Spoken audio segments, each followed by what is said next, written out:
Hello, my friends. My name is Bob, and this is the Idaho Second Amendment news for October 2nd, 2025. I spent 28 years as a street cop in California, and we had a saying: good news doesn't travel by helicopter.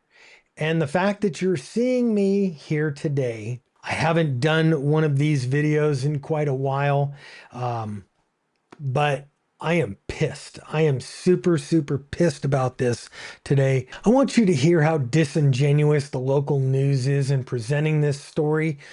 Got to give them credit for actually presenting the story, but they talk about this is at the courthouse, not the administrative buildings. And they're not even talking about the law that says that Jerome County can't do this. First, Jerome County officials will ban weapons in the courthouse and administrative building. The Board of Commissioners announced this change, citing recent national and local events for enhanced security. They say they recognize citizens' rights, but employee, elected official, and public safety remain their primary concerns. Signs will be posted at entrances, and protocols will enforce that policy.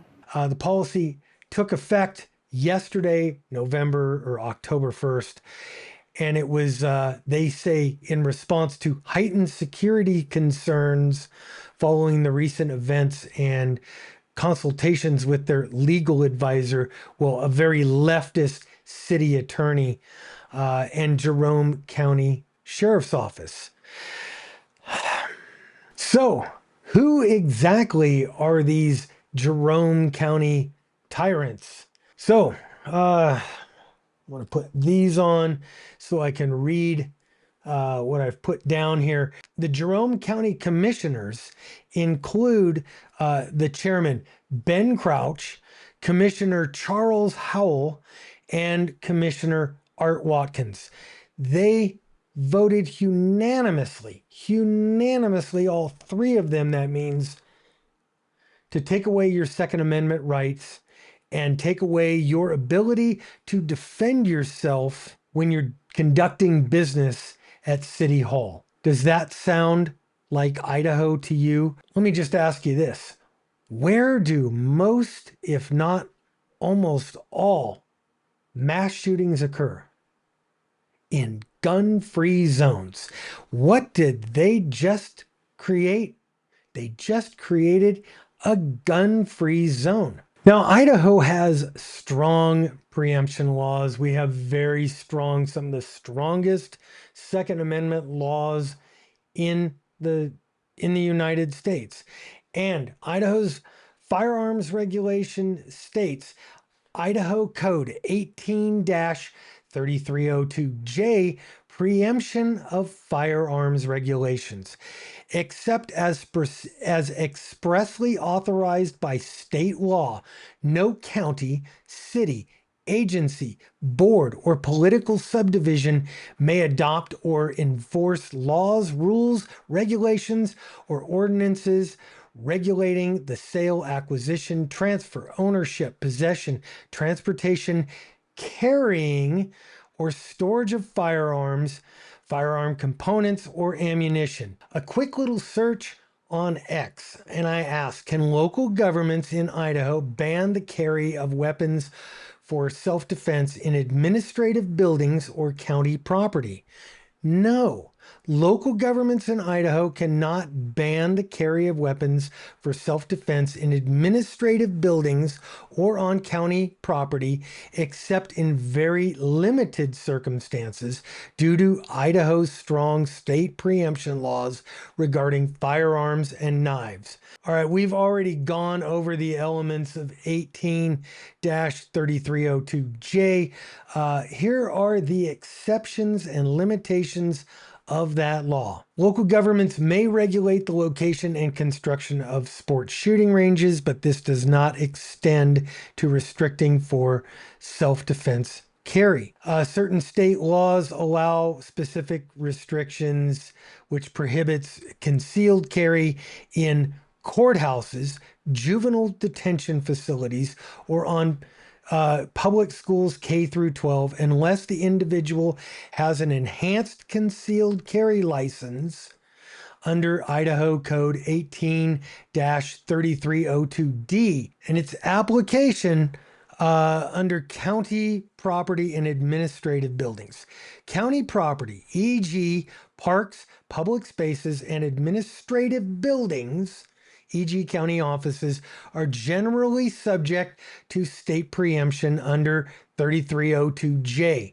Local governments cannot impose blanket bans on carrying firearms or knives for self-defense in these areas unless specific locations fall under a state authorized exemption, i.e., a courthouse. So now that brings me to what can we do about this? Hopefully, there's some of you in Jerome County that are watching this and maybe taking a few notes.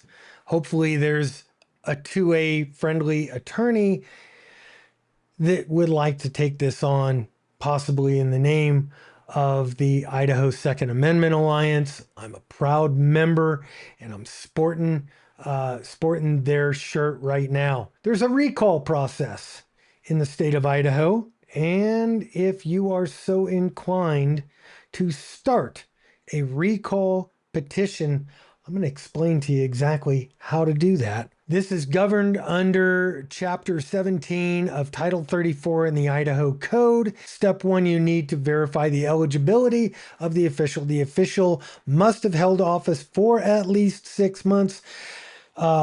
Jerome County, check. The recall is not available for judicial officers during the final 6 months of a term. Grounds of recall are not required. Any reason or none is sufficient, but petitions often include statements or grievances. You must prepare and file the recall petition. You need to obtain the recall petition from the county clerk's office in the county where the commissioners serve, Jerome County. Some of you can go ahead and get those forms. The petition must include a statement of reasons for the recall. It's optional, but recommended for clarity. Must have signatures from registered voters in the county. Step 3. Go out and get signatures. You're going to need valid signatures from at least 20% of the registered voters in the county. Example, Bannock County in 2019 required 1,900 signatures based on 45,000 voters. Boise County in 2016 only needed 843 signatures. And then you're going to go ahead and have your recall election. All right, not being an expert on Idaho politics, you know what? I'm a guns and ham radio guy. I am deferring to an expert, both in local politics and an affected party, a resident of Jerome County. Welcome to the show, Lyle Johnston, a candidate for District 26. Lyle, welcome to, basically to the Idaho 2A news show right now. Thank you, Bob. It's good to be here. Thanks for getting a hold of me. Yeah. Hey, thank you. Thank you for being here. Lyle, so what's going on? We've already got the news, what the news says is going on. We've already talked about, or I've already talked about some of the things like Idaho's exemption laws and kind of brought everybody up to speed on the recall process. What can, well, you as a Jerome County resident and other Jerome County residents do to beat back the tyrants? It's pretty amazing. And so political refugees that have moved into all of the Magic Valley, I mean, all over, we welcome you guys. because what you see is what I see.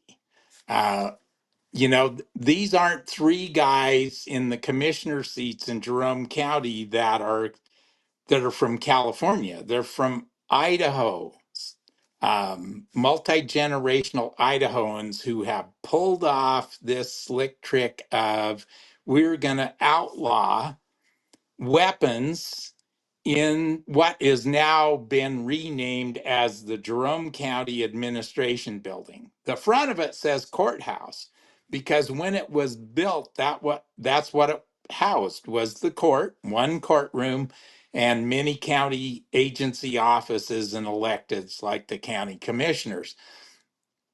They all of a sudden, under the agenda security item, bad me for not being more suspicious of them, and I am anyway. But on September 29th, this past Monday, they had public hearings for security.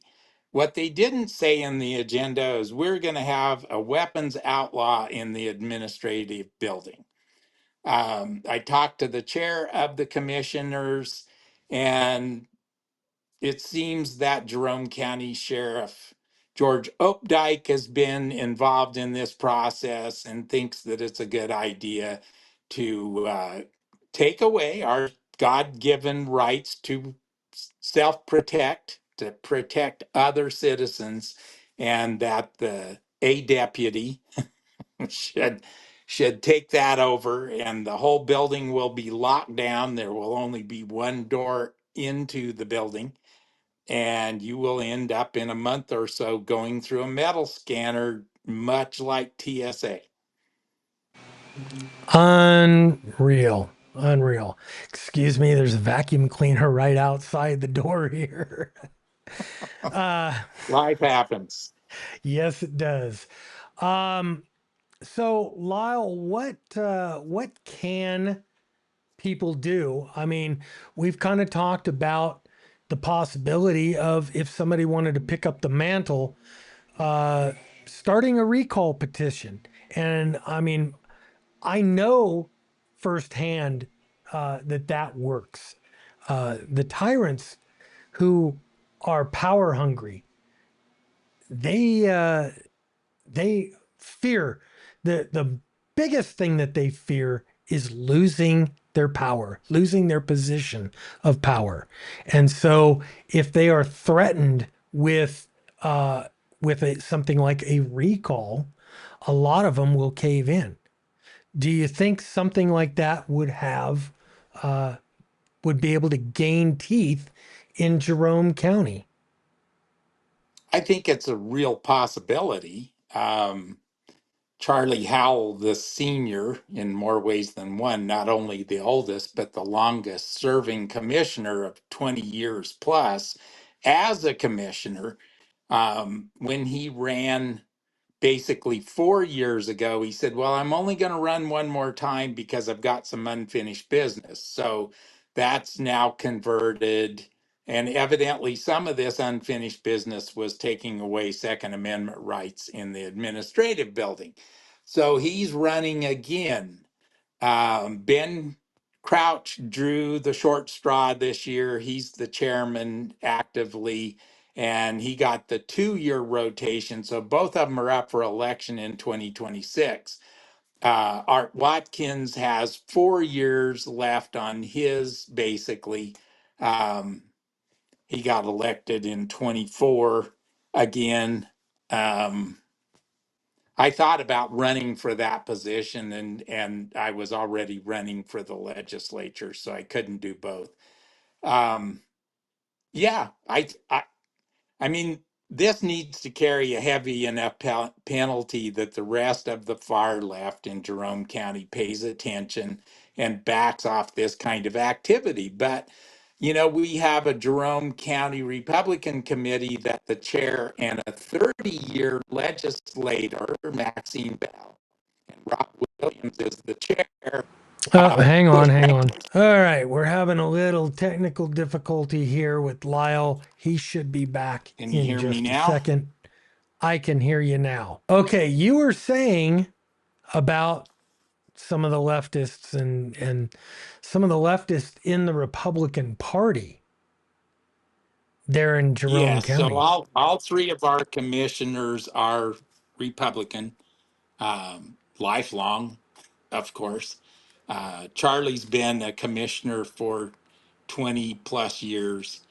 Um, our Jerome County Republican Committee, the chairman is Rob Williams, who is a lifelong conservative Republican. He and Maxine Bell, who served 30 years in the legislature as a Republican and a lot of those years as a co-JFAC chair, Hmm. both pushed ranked choice voting last year. It's so we don't have a conservative Republican Party in a lot of the elected seats, and 9 out of 12 of the committee, Jerome committee seats they're not conservative Republicans. All right. Sorry about the technical difficulties. Lyle, you're back. You went into another room that hopefully has better internet. I did visit with the chairman of the commissioners on Tuesday, Hmm. September 30th, after they had passed this atrocity. And he did tell me, yes, we've had the proper number of hearings and we've gone through the process, and the sheriff is good with this. He thinks it's a good idea.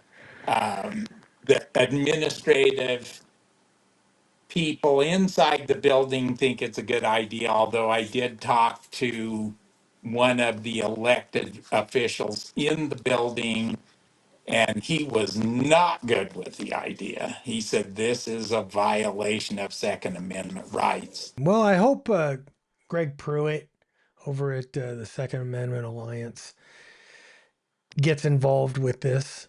I hear he's aware of it, he's working on it.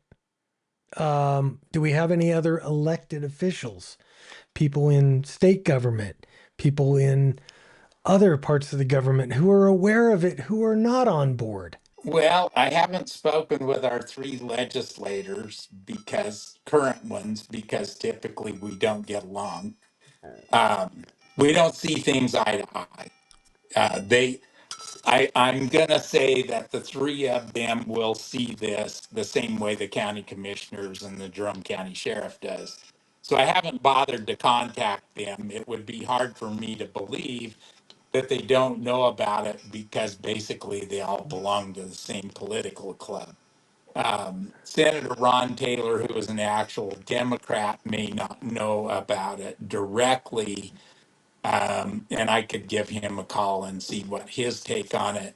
I'm going to try later today to try and file for a public meeting, like say at 6 p.m. with the commissioners and all concerned, affected Jerome County citizens and whoever else wants to attend, to see if I can get that to happen with the commissioners. One more question before we go. Do you think that there is the will within Jerome County to get this thing overturned? Well, the one thing I know about Idaho generally as a gun state, and a lot of the people I know in Jerome County they're gun people. I mean, they hunt, they fish, they do, they're good, solid, conservative, what we would normally call Republicans. They're good people. And I don't think they're going to buy into having their God given rights taken away and sit down. In general, there will be a few that will say, oh, yeah, I think this is a grand idea. But I don't think the majority of them are going to buy into this. And so yeah, it just needs some time for some traction. It's kind of a tough time of the year because it's major harvest time. And so anybody involved in ag that's in the harvest is going to be tough to get them to a meeting right now. Right, right. I understand. Okay. Well, Lyle, again, thank you for joining the show. And we'll just have to see how this plays out. there you have it in a nutshell. The so-called Republicans that are commissioners in Jerome County are no more than Democrats with an R in front of their name.